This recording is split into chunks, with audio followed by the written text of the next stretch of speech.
Hello, everyone. I've been thinking about how much we miss by not being able to come together at church. We've found a way to worship together, and I've been encouraged by how many people got involved in that. But that's not all that we do when we come together. We fellowship. It's hard to do that, except for if we use our phones, if we use our text messaging, if we use our email, different things like that to reach out and just be able to be in contact with each other. And I hope and pray that you're doing that. It's important. One of the other things that we miss out on, though, is what we've come to call Christian education, Bible studies, Sunday school. Some small groups are even too big to be meeting right now. So I wanted to reach out to you with a form of Bible study that I hope that we'll all find fun and meaningful. I'm going to reach in to your homes briefly, with just some ideas for Bible study, and I hope that you'll follow up on them on your own. And here's how I'd like to get started.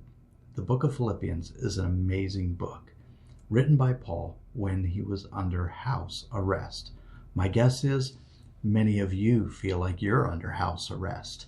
We can't go anywhere, we can't do anything, and it just feels like we're so restricted.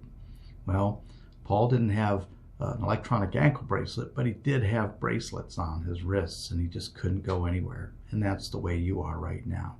So together, I want us to look at the book of Philippians. As a beginning, I'd like you to read the book, the whole book. There's a lot of ways to do that. You can do it in a single sitting. It's only 4 chapters. Or you could read it 1 chapter at a time. That would be 4 sittings. You could read it 1 verse at a time. That's 104 sittings, although I don't recommend that. You could read it using the little titles. There are in many Bibles these days. If you do that, you're going to find it passes in about 12 sittings. But find a way over the next few days to read the whole book of Philippians. And when we come back, we'll start looking at it in more depth.